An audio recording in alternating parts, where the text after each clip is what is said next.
بسم الله الرحمن الرحیم. ګرانو کتونکو امید ساتم چې تاسو به ټیک ټاک یې. کتونکو څنګه تاسو پته ده چې سیاسي ټمپریچر هغه ډیر زیات شوی دی. نو نننی زما دغه ویلاګ چې کم دی نو دا په سیاست باندې دی، بیا 400 په سیاست باندې او په NH24 چې کم ضمني ټاکنې کیږي او دغه سیټ خالی شوی دی نو په هغې باندې به هم خبرې ترې کومه. خو زما فوکس په ننني دغه ویلاګ کې چې کم دی نو هغه بیرسټر عمر بختیار خان ایډوکیټ یا عمرزو به وي. کتونکو سیاسي ټمپریچر کې د NH24 نه دې وخت کې د PDM چې کوم مشترک امیدوار دی د عوامي نشنل پارټۍ صوبایي صدر ایمل ولی خان دی او 50 ورځې دغه کمپین کې پاتې دي او هغه چې کومه لایحه عمل جوړه کړې ده، مختلف کمیټې جوړې کړې دي، هغه په خپله د PDM دغه سیاسي ډلو مشرانو سره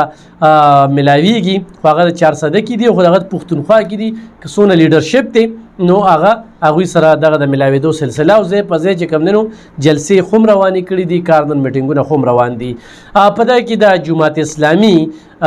خو هم امیدوار مخې ته راغلی دی. هغه مجیب خان ایډوکیټ کوم چې د 400 بار صدر دی نو هغوی هم میدان ته راوستې شوي دي او پارلماني بورډ چې کوم د جماعت اسلامي دی هغه په هغې باندې امنه کړې ده چونکې دا 4 نومونه لیږل شوي. په دغه 4 نومونو کې د مجیب الرحمن ایډوکیټ نوم چې کوم دی هغه سلیکټ شوی دی. دې سره سره پرون مې یو تصویر د نظره تېرېده، هغه د شمالي اشنغر چې د تنګي حلقې کس چې کوم دی دلته کې الیکشن کولی شي نشي کولی، خو هغه د سالار محمد شاه علي نوسي چې کوم دی سپرلي هغه خو فیصله کړی چې یار زه دغه الیکشن کې برخه اخلم. کتونکو په 13 ورځ چې کوم دی یو ویډیو مې د نظره تېرېده او په عمرزو کې چې کوم د بیرسټر عمر بختیار خان په دیره کې کومه جلسه شوې ده او کوم ګڼ شمېر کې کارکنان راغلي وو او هغه یو سیاسي ورکر دی او د 13 کالو راسې چې کوم دی هغه د قومي وطن پارټۍ د پلیټ فارم نه سیاست کوي. خو د پرونۍ غونډې نه دا معلومېدله چې قومي وطن پارټۍ په هغه باندې بالکل ځان ناغرضه کړی دی، خو هغه مرکزي قیادت دی او هغه صوبایي قیادت دی. د هغې په تناظر کې هغه په دغه مختصر وخت کې د خپل قوت مظاهره هم ښودله او دغه کارکنانو سره سلا مشورې هم کولې چې راتلونکي وخت کې څه فیصله وکړو. د دغې غونډې نه پس چې کوم دی هغې سره د پاکستان تحریک انصاف صوبایي مشرانو چې پرویز خټک، محمود خان، وزیر اعلی او داسې نورو اخم غړو په رابطه کې دي، ورسره ایمل ولی خان چې کوم دی هغه هم رابطه کې دي، مولانا طورمان صاحب چې کوم دی هغه هم رابطه کې دي، د جماعت اسلامي صوبایي مشران چې کوم دی هغوی ورسره هم اړیکې ټینګې ساتلې دي او دغه شانتي د یو شمېر مشرانو رابطې چې کوم دی هغه لیدل کېږي چې دغه سره دي. خو تر دې وخته پورې قومي وطن پارټۍ بیا خو هم ځان ناغرضه کړی دی. نو زه په دې کې تاسو وینئ چې دا کوم ګڼ شمېر کې خلک راغلي دي نو دا د یوې ورځې په دغه باندې ځکه چې زما خو په دغه جلسه باندې نظر او دغه ځای کې زما ناسته کېږي، دغه ځای کې زما چې کوم دی نو نږدې ورسره دفتر دی نو ما کتل چې دغه خلک ډېر په ګرم جوشۍ سره راغلي وي او په بیرسټر عمر بختیار خان ایډوکیټ باندې د خپل اعتماد څرګندونه کوله. نو دا ضرور وایم چې کومې ډلې ته خو هم لاړه یا په راتلونکي ضمني انتخاباتو کې د چا له خو هم لاس ورکنه هغې ته به کامیابي ترلاسه کیږي. خو په عمرزو چې خبرو کوو، عمرزو کې سیاسي ټمپریچر هغه ډېر زیات ګرم دی، خو یو خواته عالمزیب عمرزی خاندان دی، بل خواته عزیز خان دی، بل خواته چې کوم دی نو بشیر خان عمرزی دی او دغه شانتي د جمعیت علماء اسلام او د جماعت اسلامي خو هم دي. خو دا 3 خاندانونه چې کوم دی نو دا دلته کې ډېر اکټیو دي. امیر المل خان چې کوم دی هغه بې ضرره سیاست کړی دی او هغه خپل چې کوم دی نو د آیات محمد خان شیرپو شهید سره او بیا د آفتاب احمد خان شیرپو سره علمزیب عمرزی د هغه چې کوم دی نو مرهون منت او ښه پوره خاصې او ښه کوششونه یې دلته کې کړو. ورسره بشیر خان چې کوم دی هغه ټیم نه چې کوم دی نو هغوی سیاست کو، خو د هغوی دغه پرزن چې کوم دی د امیر المل خان بیرسټر عمر بختیار خان د 13 کالو راسې د قومي وطن پارټۍ سره دی. خو ما ډېره موده وشوله چې مرکزي صوبایي یا ضلعي دلته کې خو د قومي وطن پارټۍ ضلعي تنظیم چې کوم دی هغه داسې متحرک ښکاري نه، ضلعي ترجمان یې نشته دی. نو زه ګڼم دا چې خلکه پارټي مضبوطوي، خو دلته کې په دې حلقه باندې یا خو نه غواړي یا ورته پته نشته او یا دلته کې تنظیم چې کم دی یا دلته کې کم امیدواران دي خو هغوی وایي یاره خو موږ دی راولو نو دی به د الیکشن سیټ شي خو برسټر عمر بختیار خان چې د کومې ډلې سره خبره کوي هغه د الیکشن نه بغیر نه کوي راتلونکي وخت کې شوقي دی چې هغه الیکشن وکړي نو چې کومه پارټۍ سره خو تړون کیږي یا خبرې کیږي نو هغه په سیټ باندې کیږي چې یاره خو هغه قومي وي او هغه صوبایي وي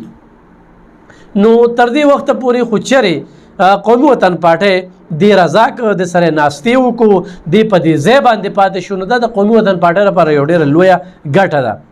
مالی لحاظ سره خو چې تاوان کوي ورکر ورسره خو شته دي کونسلران چې کم دي هغه خو پاس شوي دي او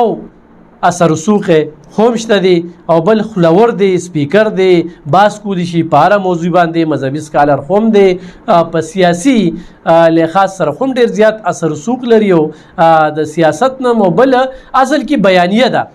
څنګه چې تاسو وکتله چې د ارس باوجود د عمران خان بیانیې پسې د پنجاب خلک لاړل دغه 15 سټه وکتل چې د آرمي دغه پریس ریلیز راغی چې یاره د امریکای سازش نشي کېدی ورسره امریکای پکې خو بیان راغی چې دا سازش پارلیمنت کې د هر اړخ نه خو دغه بیانیه د خلکو په ذهنونو باندې داسې ناسته وه چې د هغې باوجود هغه په پنجاب کې کامیابي ترلاسه کړله نو دا زه حقیقتي خبره کوم چې عمر خان سره بیانیه شته دی هغه رایامه جوړولی شي او بل کار کول والا دی نو د قومي وطن پارټۍ خو چېرې بنیتي ویستله لاندې طبقې باندې چې یاره هغوی د سیټ په لالچ کې ښه ورکر نه راولي یعنې دلته په دې 400 کې داسې ډېرې پارټۍ شته دي چې د هغې بنیاد شته دی کسان یې شته دي خو هغه د شمېر کسان دي هغه زیاتی ولې نه خو هغې ته داسې ورکر لاړ شي نو هغه ورکر چې کم دی نو هغه بیا د هغوی هغه ځای پکې روکېږي نو خو عمر بختیار خان لا په قومي وطن پارټۍ کې موقع ورکړی کېږي آینده وختونو کې نو دا یې خلکو سره دا یاره ده چې زموږ ځای پکې روکېږي نو الیکشن ته خو بار څوک ودرېږي خو زما دا یو مشوره ده زما یو خپل تجربه ده قومي وطن پارټۍ ته زه دا وایم مشرانو ته دا وایم خو خپله پارټي مضبوطول غواړئ نو بالکل وخت ضایع کول نه دي پکار ناستې پکار دي ذمہواری ورکول پکار دي او راتلونکي الیکشن دپاره د اوس نه اناونسمنټ پکار دي چې یاره دې حلقه کې چې کومه 400 ده په دې کې به د ستاسو څوک امیدوار وي نو نننۍ خبرې زما چې کوم پروګرام و هغه په دغه عمر بختیار خان په پرونۍ غونډه باندې و چې دې وخت کې په عمرزو کې چې کم دی نو دلته کې کمې ډلې دي د هغوی دپاره هم د خطرې ګنټي پرونۍ غونډې نه معلومه شوې ده خو هغه ان پی وي خو هغه چې کم دی نو تحریک انصاف وي هغوی سره غم شوی دی تحریک انصاف والا سره ورسره قومي وطن پارټۍ دپاره خو ډېره زیاته چې کومه ده دچکه ده او زه خیران په دې باندې یم چې ولې دلته هغه ورکر نشته دی دلته کې په عمرزو کې دا د سره چې کم کسان دي دا د خپل خو دلته کې وګورئ نو په عمرزو کې 9.5-9 پورې دوکانه یا دغه شانته چې کم دی نو هغه سره کروندګر چې کم دغه همسایه دي یا مزدوران دي نو هغه سره خپل ووټ بینک بیلنس هم ډېر کافي چې کم دی په دې لحاظ سره خو دی بل ضعیف د دې عمرزو چې کم دی په دري خان دی د 400 په دری خان دی نو دا حقیقت نه پټیږي خو زه دا خبرې نه کوم یا یو سړی دا وایي چې ته خو بالکل یک طرفه روان د عمر خان ته ډېر زیات صفت کې نه دا حقیقت دی حقیقت نه سترګې نه دي پټول پکار نور الیکشن چې کم دی دا بیانیې پورې دی دا په خدماتو پورې دی دلته کې چې کم دی خو ایم پی ای جوړیږي د خدمت په نتیجه کې جوړیږي هغوی څه کار کړي وي نو خلک ووټ ورکوي نو ما دپاره ټولې پارټۍ چې کوم دي عزیز دي خو په دې ننني پروګرام کې ما قومي وطن پارټۍ له یو مشوره ورکوله ورسره چې کوم دي خپلې غلطۍ مې ورته په ګوته کولې چې دې وخت کې تاسو په خپل یو داسې کس باندې ناغرضه کوئ ځان چې هغه خپله فیصله کوي هغه تاسو سره چې کوم دی نو هغه خپل خدمت کوي تاسو نه تر اوسه څه وسایل نه دي غوښتې څه کار یې درنه نه غوښتې نه مو ورله څه کار کړی دی د هغې باوجود تاسو خلک پارټي درنوي او تاسو چې کوم دی سپکوئ یعنې تاسو یې کموئ تاسو چې کوم دی د ځانه کسان خفه کوي نو اوس هم وخت دی چې دا کم خلک هغه سره اړیکې ټینګې ساتلې دي یا ورسره په رابطو کې دي نو د هغې نه مخکې د ستاسو ناستې خو هم پکار دي ستاسو پکې ډېره زیاته پیدا ده او ستاسو دپاره په دې سیمه کې چې کوم دی نو مضبوط امیدوار هم ګڼل کیږي او د پارټۍ په مضبوطیا کې چې کوم دی نو د هم راتلونکي وخت کې مهم کردار ادا کولی شي. نو صوبایي قیادت له پکار دي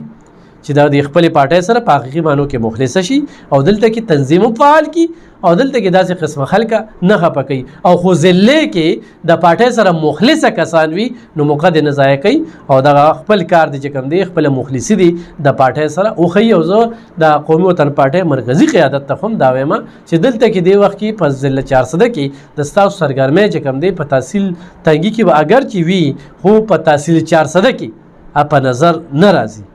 نو دې طرف ته توجه پکار ده. په دغه 24 باندې الیکشن روان دي کومې خلې ځلې روانې دي هغه دې وخت کې د پی ډي ایم او د عوامي نشنل پارټۍ ښکاري خو دې کې د پښتونخوا قومي مخاص پلک نیاز خان چې مخکې الیکشن کړی دي هغوی هم د الیکشن اعلان کړی دی په دغه ضمني انتخاباتو کې به هغوی هم مقابله کوي انشاءالله. په دې باندې بیا خبره ترې کوو خو نن چې زما کوم فوکسونه هغه تاسو وینئ په دې ګیدرینګ باندې په دې جلسه باندې چې دا په عمرزو کې پرون کومه دغه جلسه شوې ده نو دا د عمرزو په دغه سیاسي ټمپریچر کې یو ډېر مهم رول لوبولی دی او ډېره یره پیدا کړې ده د نورو ډلو سره او د هغې نه پس چې کوم روابط شروع شوي دي نو هغه مې نن د تاسو سره شریکول او ورسره قومي وطن پارټۍ ته مې خپله دغه کردار هم ښود او په خپلو دعاګانو کې مې یاد ساتئ. مننه، خوشحاله اوسئ.